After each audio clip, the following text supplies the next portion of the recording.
Assalamualaikum warahmatullahi wabarakatuh. Di sini saya ingin menyampaikan materi tentang puisi yang sudah dibuat oleh saya sendiri. Baik, mari kita mulai. Hal istilah puisi tentu sudah tidak asing lagi bagi kalian. Dan kalian mungkin juga suka membaca puisi atau kalian mungkin juga suka menulis puisi. Tidak asing lagi di kalangan kalian tentang puisi. Baiklah, kita lanjut ke materinya. Yang pertama ada pengertian puisi. Puisi merupakan satu bentuk karya sastra yang berisi ungkapan hati, pikiran, dan perasaan penyair yang dituangkan dengan memanfaatkan segala daya bahasa, kreativitas, dan imajinasi pengarang dengan rangkaian bahasa yang indah serta mengandung irama juga makna. Jadi, dapat disimpulkan puisi adalah ungkapan pikiran dan perasaan penyair yang dituangkan dengan menggunakan bahasa yang indah serta mengandung makna yang mendalam. Selanjutnya, ada dua unsur pembangun puisi, yaitu yang pertama ada unsur fisik puisi, yang kedua ada unsur batin puisi. Selanjutnya, untuk unsur fisik puisi adalah bisa disebut juga dengan metode penyampaian hakikat suatu puisi. Bisa diartikan unsur fisik merupakan unsur pembangun puisi yang nampak dalam bentuk susunan kata. Berarti unsur fisik itu yang terlihat dalam sebuah puisi, dalam susunan kata sebuah puisi. Selanjutnya, unsur fisik puisi ada yang pertama, diksi atau pemilihan kata. Pilihan kata-kata yang dilakukan oleh penyair dalam puisinya.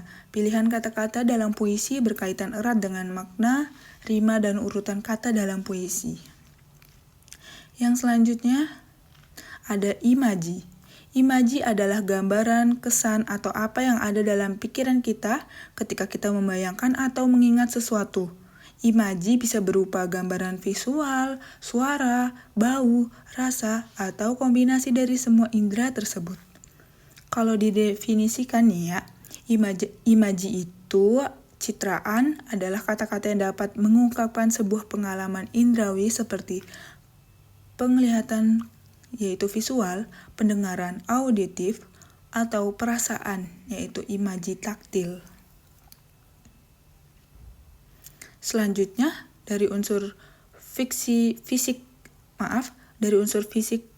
puisi ada yang ketiga, kata konkret. Kata konkret itu bertujuan untuk menimbulkan imajinasi pada pembaca. Kata konkret harus memperjelas isi puisi agar menimbulkan imaji penglihatan, pendengaran, atau perasaan pembaca. Kata konkret ini selalu berkaitan dengan pengimajian. Kata-kata ini berhubungan dengan kiasan atau lambang. Misalnya, penggunaan kata salju untuk menjelaskan kebukuan jiwa. Jadi dia termasuk dengan seperti kiasan atau lambang.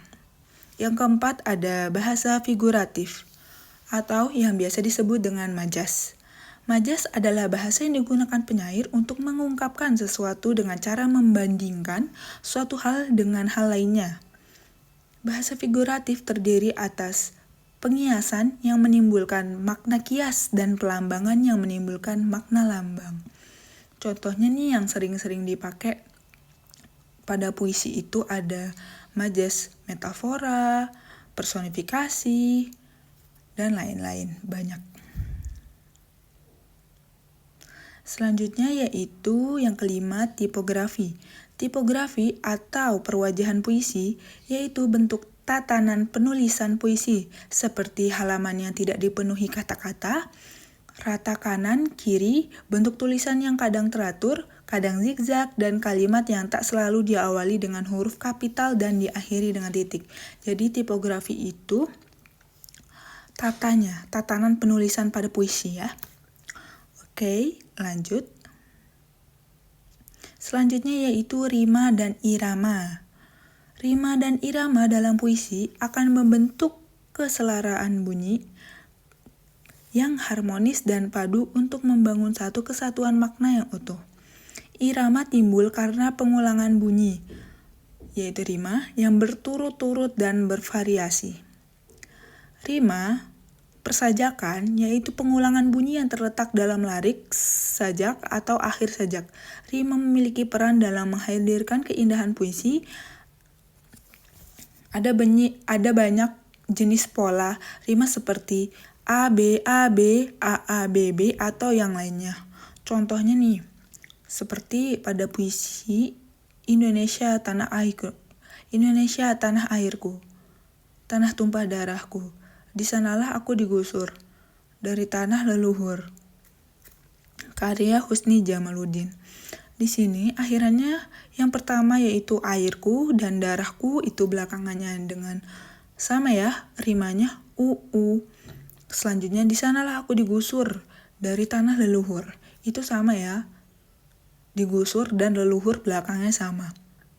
Berarti dia mungkin mengikuti dengan yang tadi AABB karena urutannya yang pertama dan kedua sama, yang ketiga dan keempat sama. Selanjutnya yaitu irama. Irama adalah permainan bunyi pada akhir kata, frasa, atau kalimat. Nada-nada pada puisi biasanya digunakan secara serentak dan berkesinambung untuk membangun suara yang harmonis. Jadi irama itu adalah permainan bunyi yang ada pada puisi.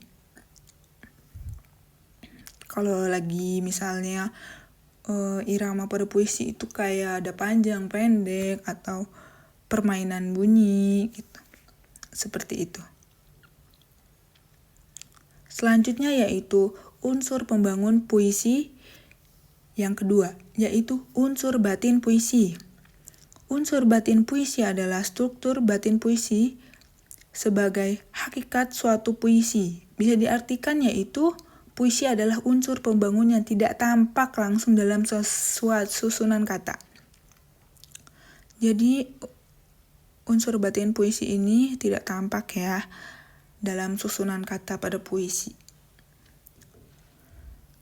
Kan tadi kalau unsur pembangun puisi yang fisik itu tampak pada susunan dalam puisi, tapi kalau yang batin itu tidak tampak ya. Oke, baik, selanjutnya yang pertama ada tema. Puisi merupakan bentuk karya sastra yang syarat akan pesan moral yang terbungkus dalam tema tertentu. Tema adalah gagasan pokok yang dikemukakan penyair dalam puisi. Gagasan ini merupakan landasan pemikiran penyair dalam menciptakan karya puisi. Selanjutnya, yang kedua unsur batinnya yaitu rasa.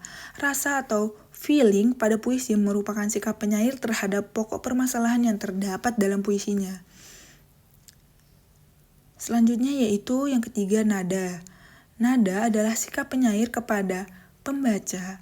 Nada juga berkaitan dengan tema dan rasa. Penyair bisa menyampaikan tema yang diangkat dengan nada menggurul, mendikte, mengajak, atau dengan nada sombong dan merendahkan pembaca. Selanjutnya yaitu yang terakhir adalah amanat. Amanat adalah pesan inti dari penyair yang ingin disampaikan kepada pembaca melalui puisi. Amanat menjadi dasar dan tujuannya mendorong penyair menciptakan puisi tersebut. Amanat itu berarti pesan dari puisi. Jadi dia tersembunyi, makanya dia masuk ke dalam batin. Selanjutnya yaitu ada jenis-jenis puisi. Yang pertama yaitu puisi lama, yang kedua yaitu puisi baru, dan yang ketiga yaitu puisi kontemporer. Jenis-jenis puisi yang pertama yaitu puisi lama adalah merupakan puisi yang terikat oleh aturan-aturan yang berlaku. Puisi ini bercirikan khas Melayu dan lahir sebelum penjajahan Belanda.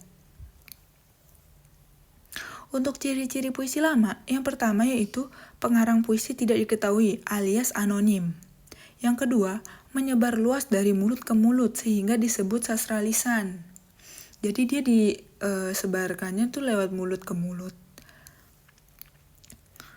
Dan pengarangnya juga tidak diketahui alias anonim. Seperti itu. Dan yang ketiga sangat terikat oleh aturan-aturan seperti jumlah baris tiap bait, jumlah suku kata, maupun irama. Selanjutnya ada jenis-jenis puisi lama, yaitu yang pertama syair, yang kedua pantun, yang ketiga mantra, keempat karmina, 5 gurindam, 6 seloka, 7 talibun. Selanjutnya jenis puisi yang kedua, yaitu puisi baru. Puisi baru merupakan puisi yang lebih bebas, baik dari segi bait, suku kata, maupun rima. Puisi ini mulai populer pada tahun 30-an, yakni pada masa pujangga baru. Namun dalam puisi ini masih terdapat beberapa aturan, misalnya jumlah baris dalam bait. Jadi pada puisi baru ini masih ada beberapa aturan, tetapi lebih sedikit dari yang puisi lama tadi. Ciri-ciri puisi baru. Yang pertama yaitu bentuknya rapi, simetris. Yang kedua memiliki persajakan akhir yang teratur. Yang ketiga sebagian besar puisi 4 seuntai. Yang keempat banyak menggunakan pola sajak, pantun, dan syair meskipun ada pola yang lain. Yang kelima tiap-tiap barisnya terdiri atas gatra, kesatuan sintaksis. Yang keenam tiap gadranya terdiri atas 4-5 suku kata. Selanjutnya yaitu puisi baru berdasarkan bentuknya, yaitu yang pertama tersina, yang kedua quatrain, yang ketiga queen, yang keempat oktav, dan yang kelima soneta. Selanjutnya yaitu jenis-jenis puisi yang ketiga nih, puisi kontemporer. Puisi kontemporer ini adalah puisi yang berkembang pada masa kini dengan ciri kekiniannya. Berarti puisi-puisi zaman sekarang ya. Puisi jenis ini bisa dikatakan benar-benar bebas dalam bentuk maupun isi. Jadi benar-benar sudah bebas ya, tidak ada aturan-aturan lagi. Puisi. Selanjutnya, ciri-ciri puisi kontemporer yaitu yang pertama menggunakan bahasa yang belak-belakan, sederhana, jujur tanpa memperhatikan diksi yang indah dan berat. Yang kedua, mementingkan gambaran visual atau tipografi. Yang ketiga, corak yang berbeda dengan puisi Indonesia pada umumnya. Yang keempat, tidak terlalu menghiraukan hubungan makna kata tetapi kebanyakan mempermainkan kata-kata. Namun, makna totalitas puisi tetap ada. Yang kelima, terkadang menggunakan simbol yang hanya dipahami oleh penyair yang bersangkutan. Selanjutnya ada bentuk penyampaian puisi. Yang pertama yaitu ada membacakan puisi. Sesuai dengan namanya membaca puisi ya, berarti menyampaikan puisinya dengan bahasa lisan atau melalui ucapan. Saat membaca puisi, teks puisinya bisa dibawa ke atas pentas atau acara yang tersebut diadakan. Yang kedua yaitu deklamasi puisi. Deklamasi puisi adalah menyampaikan puisi secara lisan juga, namun bedanya menyampaikan dilakukan dengan penuh penghayatan dan luapan kejiwaan. Jadi lebih merasakan. Bisa disertai dengan gerakan tangan atau kaki. Saat ingin mendeklamasi puisi, tidak perlu membawa teks puisi, melainkan harus dihafal. Seperti itu perbedaannya. Jadi kalau yang membacakan puisi itu masih boleh dihafal, masih boleh dilihat, tetapi kalau deklamasi puisi harus dihafal. Dan biasanya tuh dengan suara-suara lantang baca puisinya.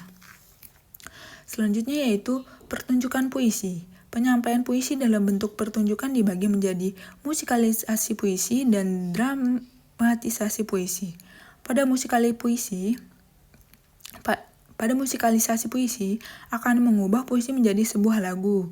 Oleh karena itu, penyampaian puisi dan irama lagu harus memiliki keselarasan supaya lebih hikmat didengar.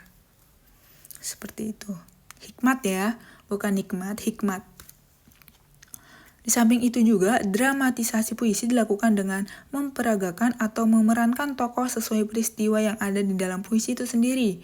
Dramatisasi puisi bisa dilakukan secara individu maupun berkelompok layaknya pementasan drama.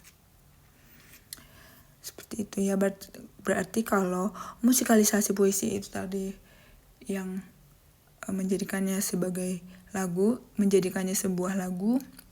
Kalau dramatisasi puisi itu memperagakan atau memainkan peran tokoh yang sesuai dengan peristiwa yang ada di dalam puisi tersebut. Oke, selanjutnya udah selesai. Ini ada kuis, bisa di-scan untuk mengerjakannya ya. Oke, ini ada kuis. Terima kasih. Sekian pemaparan materi dari saya, kurang lebihnya mohon maaf. Wassalamualaikum warahmatullahi wabarakatuh. Terima kasih.